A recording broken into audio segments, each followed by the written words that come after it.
After a long week cashing, you're just in the mood for crashing. Go get that 2-minute minor for slashing and come on down to the Sin Bin, your number one location for hockey information. With Matt. I saw a fucking Chinese kid review a toy that looks like a dildo, and he gets $10 million over it. And Jake. It's just what you do at your time. Some people do mediocre podcasts, and some people fucking shit on football fields. So lock your wife in the closet, grab a room temperature beer, put your hand halfway down your boxer briefs, and blast your stereo for the greatest hockey show! This is the Sin Bin! Take it away, Matt.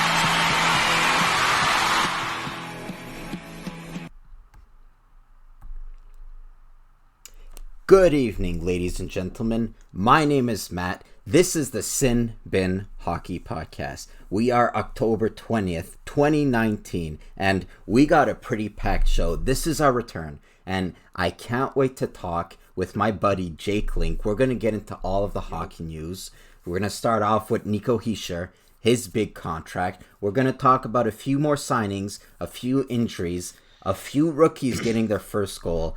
I think this is going to be a really, really interesting show. For those of you who aren't familiar with this show, we're just going to talk about all of the hockey news that happened in the past week. I know there's been a lot of things that's happened since our last show, but I'm limiting it to our last week of hockey. And it's really fun. We're going to get into all of the news. We're going to talk about all of the teams.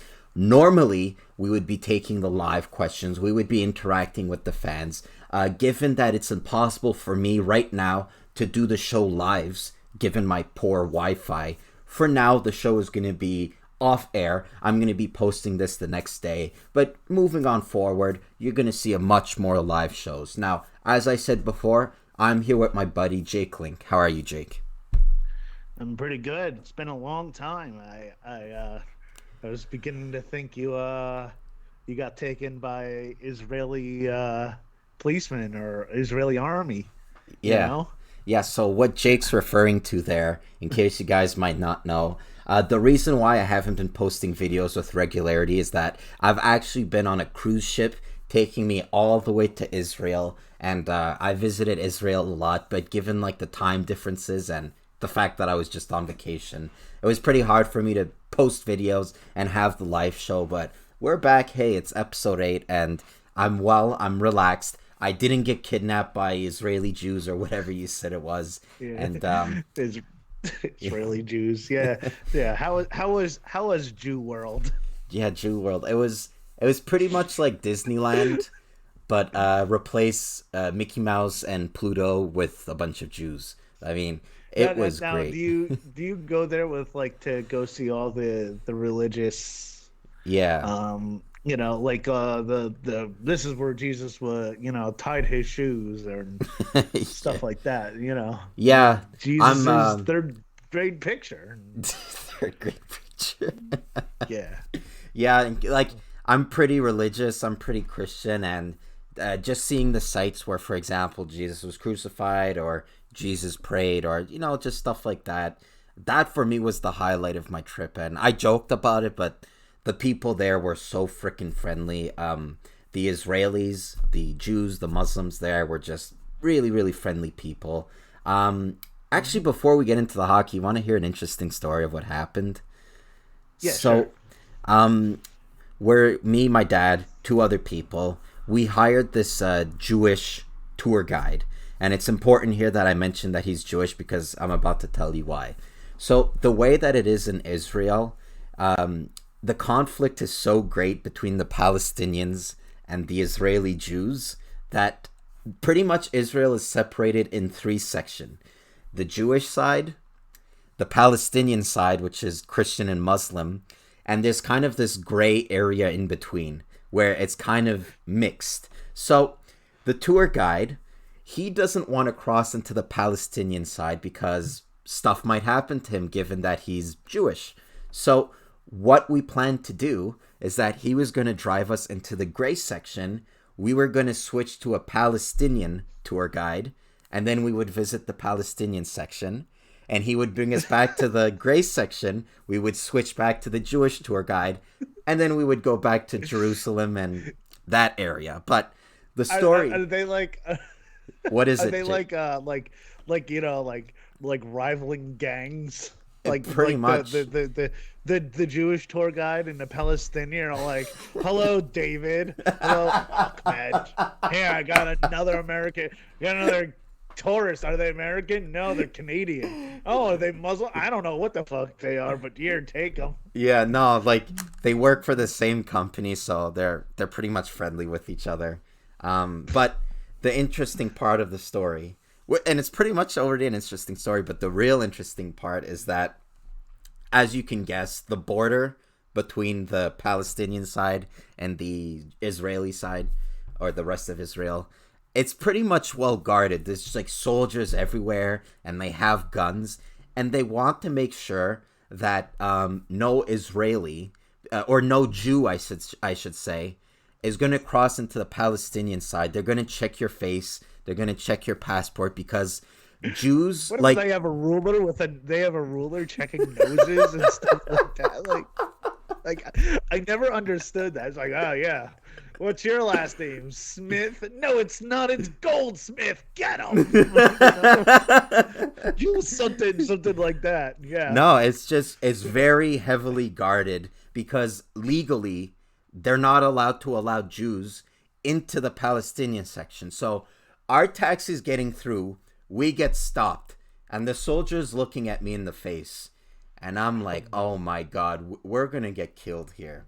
And he's talking to the tour guide in Hebrew, and turns out he thought that I looked Jewish, or that I looked Israeli Jewish. I had another thing for you. And he was very suspicious. Now, my tour guide, he could have diffused the whole situation. Did you tell him you were hiding your horns? No, I wasn't. The tour guide, he could have diffused the whole situation here. He could have just said, they're Canadian, he's Christian, let us in. He fucked up, because he was talking on the phone with someone from Chicago. So he got the stories mixed up. He said that we were from Chicago. So I'm hearing this. I'm like, should I go with the lie? Should I say I'm from Chicago? Should I say I'm from Canada? So turns out the security guard, he asks for our passport. And I'm like, we're going to get killed here. He's going to see on our passport that it's Canada, not Chicago. He's going to wonder what's up. He takes the passport, looks at my face. He sees that I don't have a Hebrew last name or whatever it was. He gives back the passport. Kasarovich. He gives back the passport. He says, have a nice day. This retard didn't notice that we were from Canada. He thought the whole time we're from Chicago. And that's how we didn't get killed in Israel. Oh man, it feels good to be back. So that was our opening right there. Why don't we get a little bit into the hockey news? And as I alluded to, a player just got paid heavily, and he's probably going to get laid. I'm talking, of course, about Nico Hischier. I have a little bit about the details of the contract. So the Devils have re-signed Nico Hischier to a 7-year, $50.75 million contract extension. That's an average annual value of $7.25 million. So I don't even want to say anything yet. I'm going to jump to Jake, because as you can see from his hat, he's a pretty big Devils fan. What do you think of this contract? What I think is this is a contingency for the fans in case they do not re-sign Hall. Or it could be just a show Hall that, hey, we're willing to pay. We're going to pay you. Because if he's making if he's making $7 million a season, Hall's easily going to make 12. Yeah, for sure. Easily. If he decides to go back with the Devils. If he decides to sign, but I kind of think this is a contingency plan. One, because he was their first number one overall pick.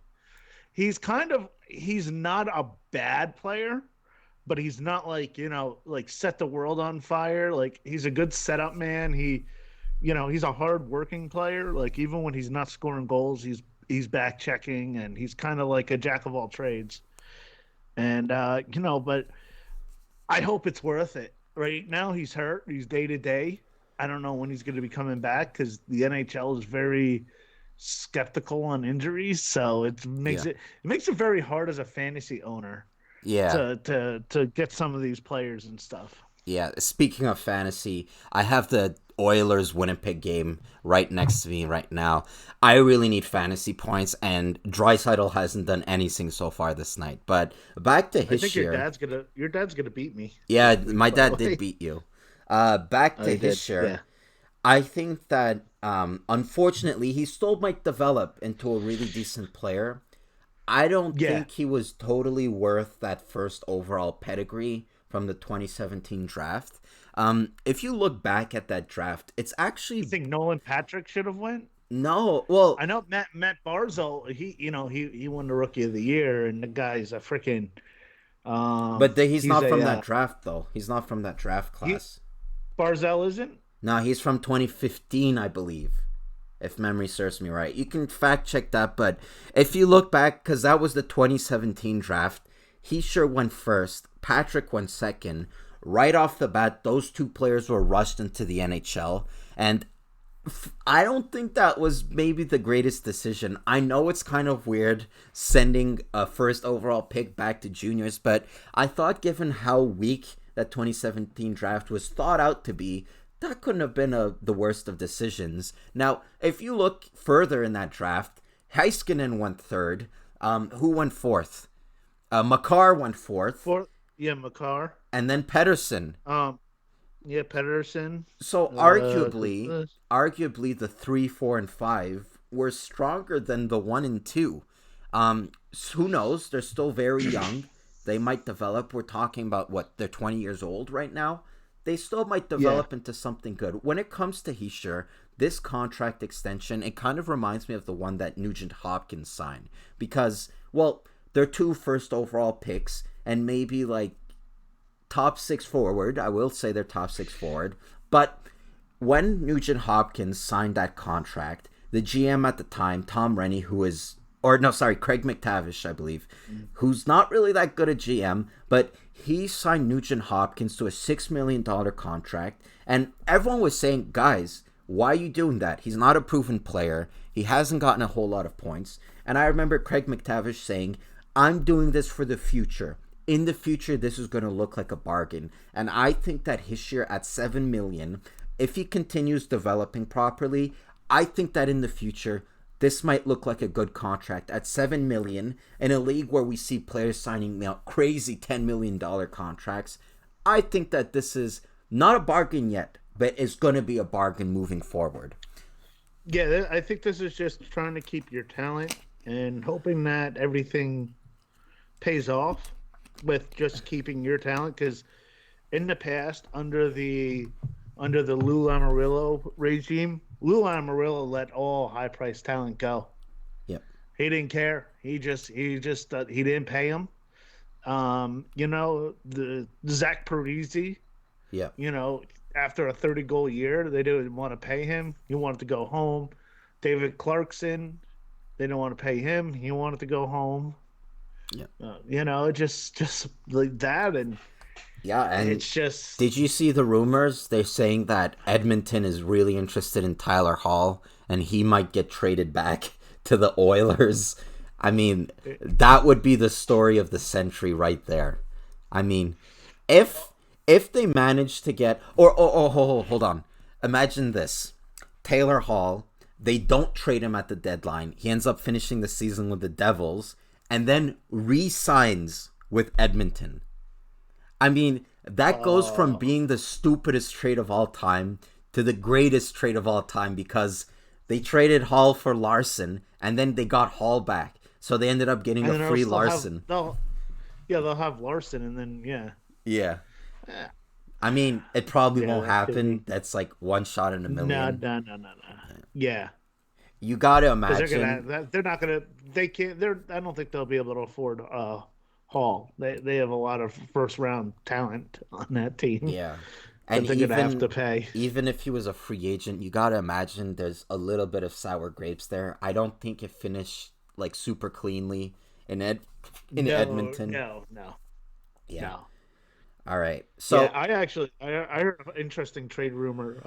go ahead. Corey Schneider for Jonathan Quick. Really? Yeah, just to kind of Oh give wow. it. I think it was a blog, and the reasoning behind it is both players need a change of address probably to get their heads right. Yeah. But you know what? I think if that trade were to happen, that would be a horrible move by the Kings because Jonathan Quick, he's not doing all that well right now with the Kings, but the Kings team is bad.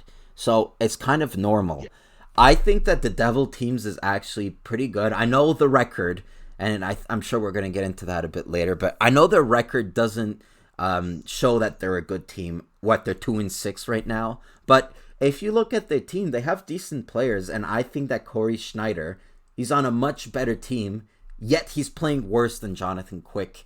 I think if the Devils get Quick for Schneider 1-for-1, that would be a really good trade. But then you got to I factor think in it would be that too. is Quick older or younger or the same? I think he's I think older. he might be older. Yeah, so you got to factor that in. But Yeah. anyway, why don't we move into our next story, and it is about Darren Helm here, because in case you didn't know it, Darren Helm, he had a vicious little slash there. He's been fined $5,000, the maximum allowable amount under the CBA for slashing Calgary Flames forward Elias Lindholm. So not really much to talk about there. Just wanted to add it in. Let's just say too that Lindholm, his career has just resurged since he's gotten with the Calgary Flames, and seeing him get slashed, it wasn't a pretty slice. It was like a two-handed slash right behind his leg. Did you see it, Jake? No, I didn't. Now, if you guys get the chance, go see No. that shit because it was pretty intense. But that's all I pretty much wanted to say. Our next story involves an ex-devil, actually. Sorry, I went through puberty. Little Devils in this. Yeah. Yeah. Brian Boyle. I actually didn't know he wasn't with a team all that time. He recently signed with the Florida Panthers. They gave him a 1-year contract worth south of $1 million. I don't know at this stage of his career how much he's going to offer a team. I know that he went through all of that cancer treatment or leukemia, and that was Yeah. very demanding. If you got to think, an athlete, they rely on their body, and having a disease like that is really taking a toll on his body. But that being said, I think that when he was quote unquote in his prime, he was a pretty good fourth line center, probably the best fourth line center. And that teams like Nashville, they had him.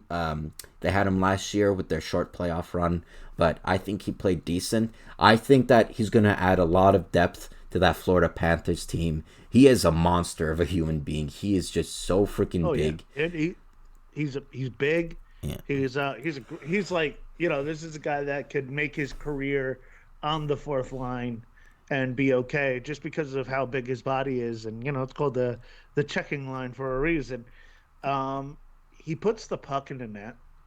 He's and he'll always get a hat trick on cancer hockey fights cancer night. So Yeah. I kid you not, like it could not be. It's like it makes you wonder: is this fixed? He got a hat Because trick? he's gotten a. I want to say he's had a 2-goal game, and then he also Oh. did have a hat trick. You know when they do the hockey fights cancer night Yeah. Oh wow, for that's like I that's think a great story. Yeah, no, he got a hat trick. I think against Pittsburgh. It was one of his old teams. Nice. So Nice. so yeah. The thing with Brian Boyle, he was actually drafted really high. I can't remember the exact position, but he was drafted really high, and people were always expecting him to like be this huge power forward who can like put up a point per game, that type of shenanigans. Now, he's not that player. It's just not in him. As the Oilers and the Winnipeg Jets go to overtime, and Connor McDavid misses a 2-on-1. So it wasn't really in his DNA, but when he played at his at his natural position, which is the fourth line. I'm stumbling on my words. When he played at his natural position, which was the fourth line, I mean, he can be really good for a team, and he's the type of player that you win with.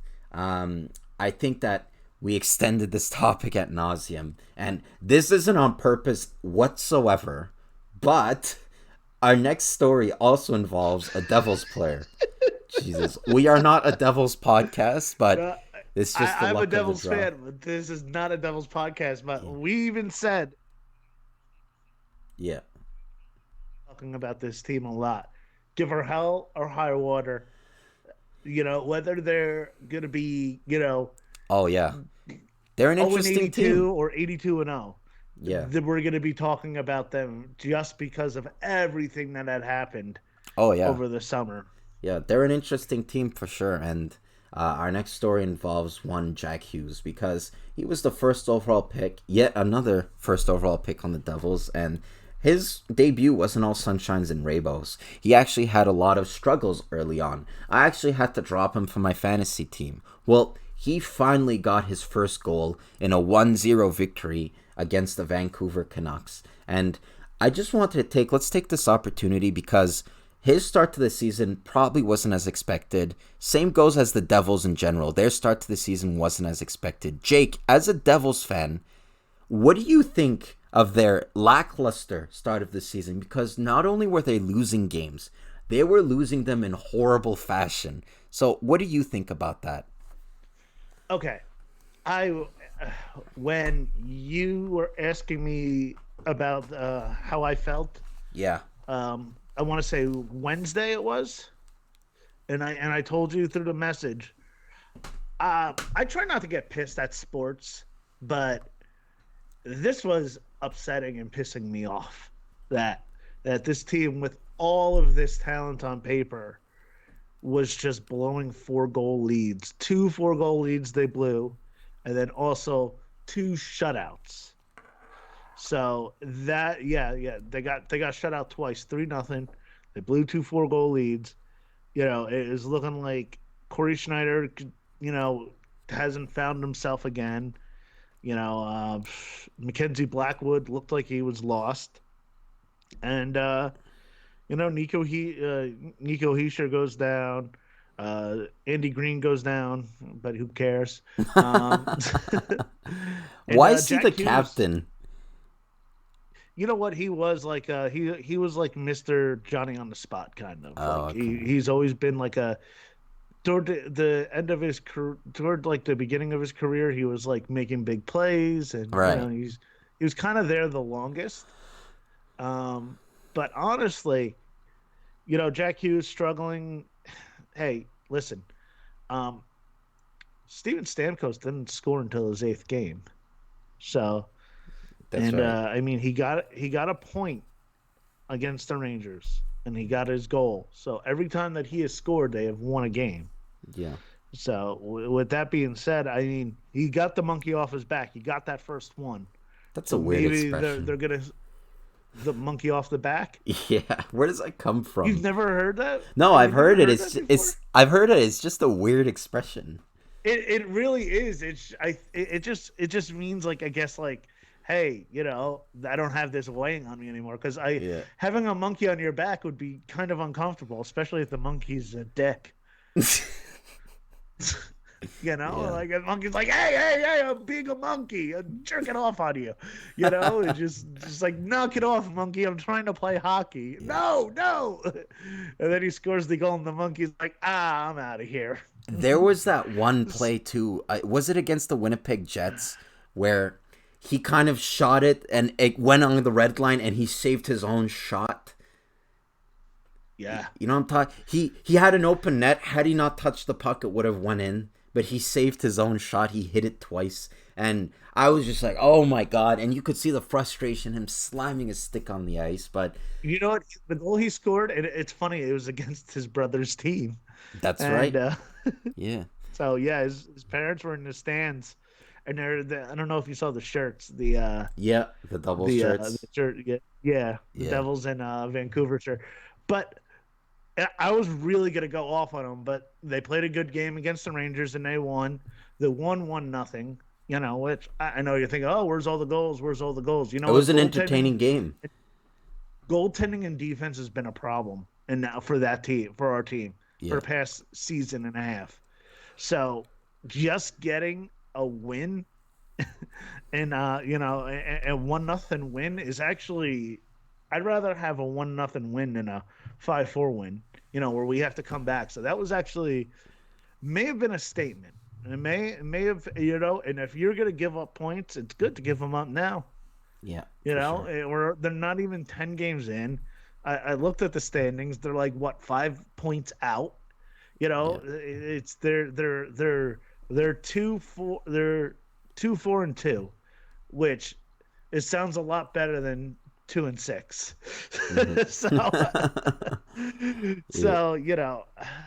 So it's like they've won 3 games. And you know that's what? I like to tell. As kind of going on a different topic here, but I don't know if he's gonna get overshadowed being the brother of Jack Hughes, because Jack Hughes, he comes with that first overall pedigree, but Jesus, that Quinn Hughes is something else. I was watching him play the other day. He is such a smooth skater. Everything you want in a defenseman nowadays. He is something else. It's hard to believe that they came out of the same person because they look so different, in my opinion at least. I mean, Jack Hughes kind of has... They do. They don't They don't look like brothers at all. I mean... No. Jack Hughes kind of has that pretty boy Justin Bieber look. And then Quinn Hughes just looks like a drug dealer. You know what I mean? Well, they are from Florida, so... Yeah, they are. Yeah. No, that guy... could be. They have some good hockey DNA, like producing two of the best players that are probably going to be playing in the future. I mean, that is some good DNA. They're probably going to be right now. They're probably Jack Hughes is going to be the future of American hockey. Yeah, and they got another one coming. There's another Hughes. Oh, yeah, there's an even younger one. I don't know how good he's supposed to be, but I hear that he's going to be pretty good when his draft year comes, but I think he's a little bit younger than the 2 others, so that's not going to be for a while here. He can't be that much younger. What is he, fucking in Euro? Yeah, fucking, yeah, Jack Hughes' mom was pregnant. You're like, yeah, there's the future talent. He's already getting offers from junior teams. Yeah, jeez. All right. Oh.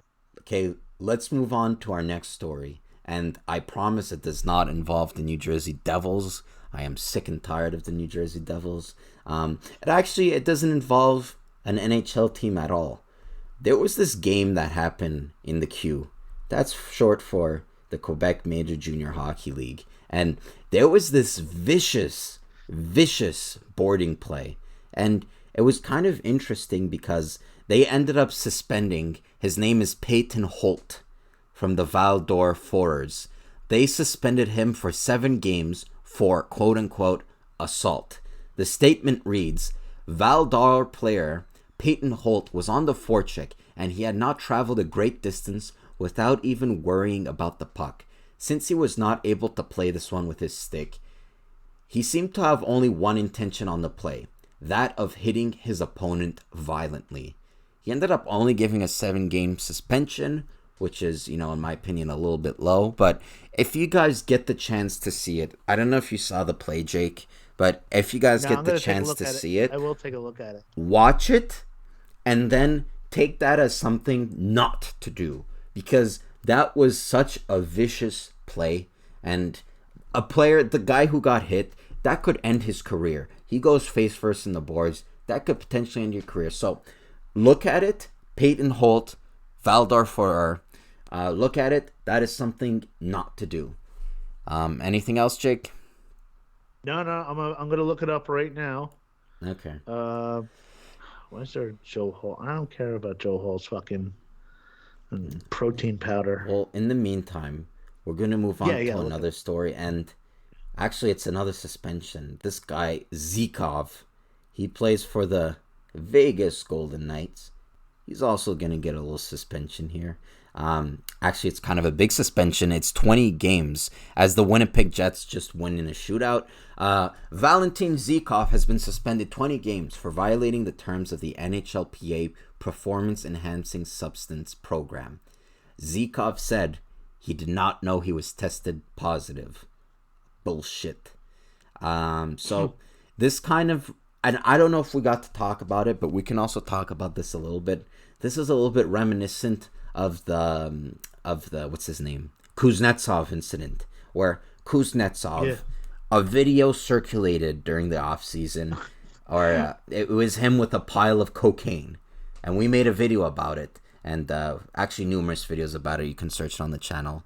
Him next to cocaine, next to the thing to sniff cocaine. I still don't know how that thing is called, and I got made fun of for it. A straw? Yeah, the straw, but what do you call it when you roll dollar bills and then sniff it through the dollar bills, which, by the way, is probably full of germs? I don't know if there's a special name for it. Because when you're doing cocaine, that's what you're concerned about. Oh, do I look like someone who does cocaine? Actually, don't answer that question. But Kuznetsov, the interesting part, I should say, about that whole incident is that he's next to cocaine. He's in his underwear. He's on his phone at the time. And then the video circulates. It goes viral. There's a lot of controversy. And he comes out and he says that he did not do any of the cocaine. He was in the room next to the cocaine. He saw the cocaine. He didn't do any of the cocaine. And I said, cocaine. Yeah. He made friends with the cocaine, but he made friends, but he did not touch the cocaine. Now, a lot of people, they were saying like, hey, no, done deal. He said it. He's innocent. He said he didn't touch cocaine. And I said, oh my God, how gullible are you fucks? He said he didn't do cocaine. It's in his best interest to say that. It's not like he's going to come out and say, okay, guys, I did it. No, he's going to try to deny it. He doesn't want to get in trouble with his team. He doesn't want to get in trouble with the double IHF. Yeah, if Matt accused me right now of doing cocaine, I would tell him no. And even if he watched me do a line, I would just say, no, Matt, I am not doing cocaine. And like, are you sure? I watched you do a line. I'd be like, nope, I don't know what you're talking about. Oh my God. Until I got drug tested. This reminds me of a story actually. So in our house right now, all of the kids are gone to college. So right now in my Canadian house, it's just me and my dad. We have 2 toilets. And since it's only us 2, I use one. He used a completely different one. For sake of argument, let's say I use the number 2 and he uses the number 1 toilet. So before the trip, and it was a 2-week trip, keep in mind.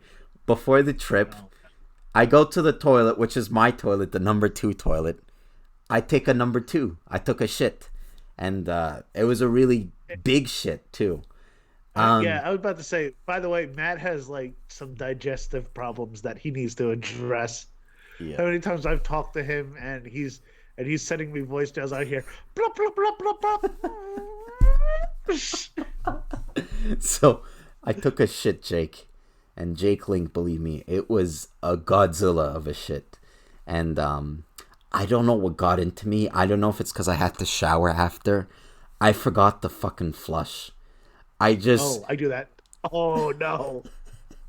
So I forget to flush. No. We go on a 2-week vacation. Oh, no. My dad enters my number 2 toilet. I think he was looking for something. He happens to open the toilet lid. And, no pun intended, I shit you not, Jake, the shit got molded. Oh, no. So, the reason why I'm saying this story, he comes to me and he says, what the fuck's wrong with you? You shit in the toilet, you don't flush it, it's full of molded shit in the toilet. I said, that's not me. I didn't do it. I denied it. I did like Kuznetsov. Now, it doesn't make sense because I'm literally the only person that can use that toilet. It's either that or someone snuck in the toilet, took a shit, and then left the house. which Yeah, a fucking bear. Yeah, I don't know any bears that have fucking ate peanuts. yeah, and you know what? It was his birthday over the weekend. A bunch of family came over, and he decided it was a suitable story to tell all of the family. Now, I don't want to get embarrassed. I don't want to get in trouble. What did I say? That's not me. I did not shit. It was it I was Paul. so It was Michelle. yeah. So there you go. That's why Kuznetsov denied it was Michelle. Yeah. You know, yeah. Nobody wants to be accused of shitting in a fucking blowing up a bathroom. Oh, There but was now, one time when I was it's another shit story. So hold on, folks. I was working in the HVAC trade, and we had to stop at a supply house. It was a plumbing supply house, and something I know I don't drink coffee often, but this day I did, and I heard like there was a fucking civil war going on in my stomach. So I had to go to the bathroom, and I blew it up. So then afterwards we went to lunch. oh no. Then we had to go back. And then I stayed in the truck because they just needed to pick up like one part. And they're like, hey, tell that fat fucking kid to never ever use the fucking toilet again. I had to throw out my goddamn lunch for whatever he did in there. Oh shit. Yeah. Holy fucking So shit. Holy oh moly. yeah. Oh my god. All Not right. as bad as your story, but No, not as bad. But hey, I hope you guys enjoyed that story. yeah.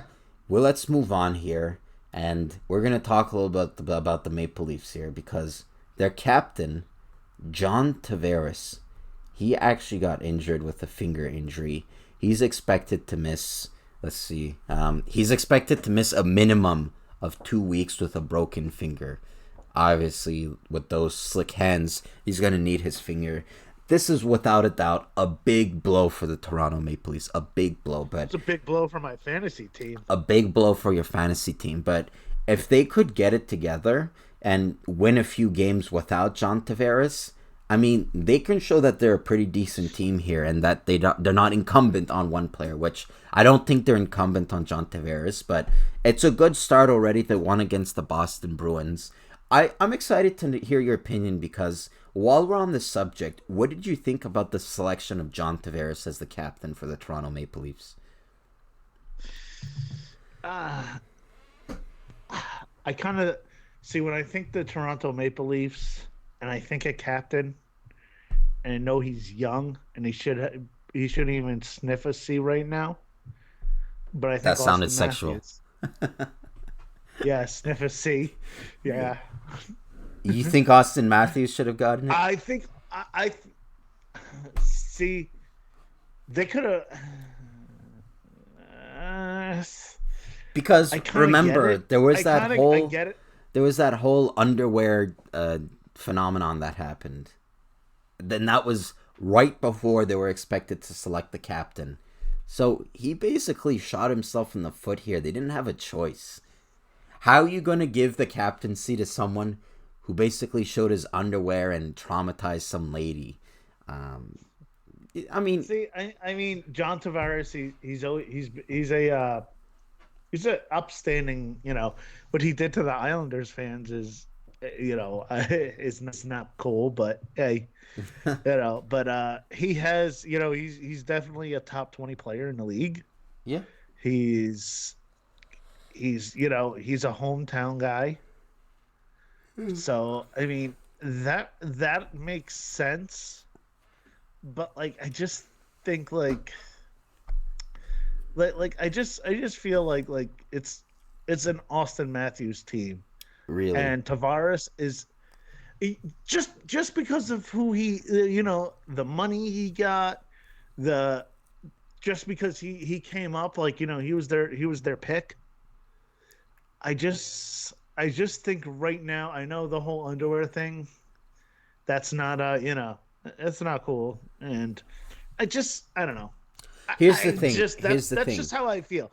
John Tavares is always going to be an Islander in my eyes. Yeah. Here's the thing. The whole underwear thing, it didn't help his case, but, and this is just my opinion, I think that if the underwear thing wouldn't have happened, I think they still would have given it to John Tavares.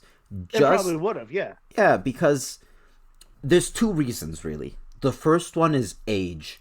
I think people underrate how much age is important when determining a captaincy, because if you were an older player in a locker room and they give the captaincy to a younger player, you're going to just say, like, who's this young fuck thinking he can be the captain? I mean, there's kind of a hierarchy when it comes to age. Just look at the Montreal Canadiens. In my opinion, Gallagher deserved the captaincy. And I think that management also thought that. But they also thought that, look, Weber, he's much older than Gallagher. He plays much older than Gallagher, too. Let's give it to the old man, the dad of the team. And while Tavares isn't as old as Shea Weber, he is older than Austin Matthews by quite a bit. So I think that played a factor. But I don't think that is the sole factor in determining a captaincy. I think they also gave it to Tavares because, in my opinion, Matthews just signed a 5-year deal. At the end of that 5-year deal, in my opinion, he's going to leave. He's probably going to go to Arizona, his hometown, and he's going to go to the U.S. That's just what I think. And he hasn't denied it either in interviews. So how are you going to give your captaincy to someone who's going to leave your team eventually to go to another team? That's not a really captain thing to do, in my opinion. So that's why I think that John Tavares... Well, he learned that from his captain. Captain Underpants. I think that... No. I'm talking about Tavares. Oh, Tavares. Yeah, but for Tavares, it's a little bit of a different situation. Even though I think it is a kind of a douchey move, but it sounds like the same situation. Sort of, but he didn't leave after 5 years though. Tavares was there for a while. We're forgetting. Let me check actually while we're talking about it, but I feel he was there for a while. He finally gave up on the team because year in and year out, they were just putting up horrible teams that weren't able to make long runs in the playoffs. So it's kind of more understanding that Tavares left the Islanders. When Austin Matthews is going to leave the Toronto Maple Leafs, I believe they're still going to be a pretty competitive team. So the fact that he leaves is just solely based. They're going to be. They better hope that there's a, because you have 100, like you said, you have over 100 million. You have 10 million per player for their next 5 seasons. Yeah. So you're not Tavares, to build anything. He was on the Isle for 9 years. They only made the playoffs 3 times out of those 9 years, and most of those were first round exits. So if the place where I do sympathize, I do think it's funny when the Islanders fan, they just completely trash Tavares, but the part where I do sympathize for him is the fact that he's there 9 years and the GM wasn't able to build a decent team around him. They weren't able to ever get a number 1 goalie, first of all. I mean, ever since Rick DiPietro, and we all know how that ended up, they never got a goalie. They just never got a team to insulate John Tavares, to surround him properly. So he decided, hey, I'm going to leave. And he decided to go to the team that he has pajamas of. I think that it's kind of a little bit, not mean-spirited, that's not the word, but I see where Islanders fans can get upset. I think it's a different story if Austin Matthews leaves, because that city treated him as a god. That city loves him, and I think they're fairly competitive. They do have a team to make a potentially long run in the playoffs. If he leaves, it's solely based on the fact that he wants to leave Toronto and go to his home city, for example. Yeah. Am I wrong, or you agree? I agree. Yeah. So, who knows? In 5 years, there might not even be hockey in Arizona. That's a good point. Who knows? Now with Phil Kessel there, ticket sales went through the roof. So yeah, there's now 8 people in the stands. Yeah. Did you? Oh shit! I forgot to put in my notes. I forgot to put in my notes. Might even hit double digits. Yeah. Phil Kessel actually, he got awarded the Silver Stick, which is awarded to the player who got 1,000 games in the NHL.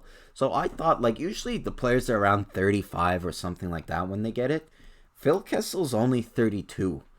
And if you look at his hockey DB stats, he's played every single game for every single season for the past, like, 7 years. Something crazy. He's on a crazy Iron Man streak, which is funny because when I hear Iron Man, the last thing I think of is Phil Kessel. But here's something very interesting about people like Phil Kessel and myself, and also a baseball player whose name was Bartolo Colon, who was a big guy. You can't strain fat. It's almost impossible. There's a lot more movement and muscle compared to, if you are a gym rat and you're constantly at the gym. I used to see guys on my softball team. These guys were just freaking constantly lifting, and they would just blow something out like the drop of a hat, yeah. So, I mean, it's just you can't strain fat. And Phil Kessel, that could be why, because what's normally, he has an extra set of padding, so to say, around him. Yeah. And the guy could move. For a big guy, he moves. He moves well. And I think to a lesser extent, but the same can be said about Ovechkin because he's a huge man. I don't know if all of that is muscle. He kind of has a little tiny bit of a dad bod. I know that he drinks a lot of soda too and like eats a lot of sauce, but you barely ever see Ovechkin get injured. It's just like his body defies physics when you think about it. Yeah, and that's kind of, you can't strain fat. That was a line that David Wells said. Yeah. And, you're not going to see, look, I'm looking at his numbers. 70 games, 82 games, 70, 82, 82. 48, that was the shortened abbreviated season. Yeah, 82, 7. Because that's the season. Yeah. I mean, it's crazy. Yeah, that is crazy. Yeah. And speaking about dad bods, and we're going to end the podcast on this little photo right here. Someone who's the opposite of a dad bod, Jaromir Jagr. This photo has gone viral because he looks like the Czech reincarnation of the Wolverine. I don't know if you saw the photo, Jake, but Jaromir Jagr, he was notorious in his NHL career for just staying fit, just really being ripped, always going to the gym. Apparently, he had keys to the gym, and he would just, personalize keys. He would go and work out all the time, and you definitely see it on that photo. So, with that being said, I did see that, but you know what? In Jaromir Jagr, he breaks that whole entire rule that I just talk about straining fat, because that dude is the definition of an Iron Man. Yeah, he is. Yeah, definitely an Iron Man. He just needs to shave that creepy mullet. But hey, he was a great player. He probably still is playing in Czech, so he still is a great player. I hope you guys enjoyed this episode. I know it wasn't live. As I said, we'll be getting to that later on in the weeks. But I hope you guys enjoyed this episode. I hope you guys subscribe to my channel. I hope you guys liked the video. Make sure to follow me on Twitter at thesinbin1996. And there's going to be a lot more hockey content coming out in the future. So I hope you guys stay tuned. I hope you guys subscribe to my channel. Thank you for all of you new subscribers. It really means a lot to us. It really does. And with that being said, my name is Matt. This is Jake. I have one question I want to end this podcast. And everyone, write it in the comments. Do you think that there will be an NHL team that will try and reach out to Jaromir Jagr for his services for one last time? Too old. Yeah. No, but we'll see. But as a desperate attempt to get fans in and just to see if he has it? Come on, Gordie Howe played like into his freaking 50s. Yeah, but that was in a different era. I don't know. We'll see. So yeah, thank you very much for you guys if you've made it this far in the video. And as per usual, my name is Matt. This is Jake. On behalf of both of us, keep your stick on the ice. And your heart in the sky.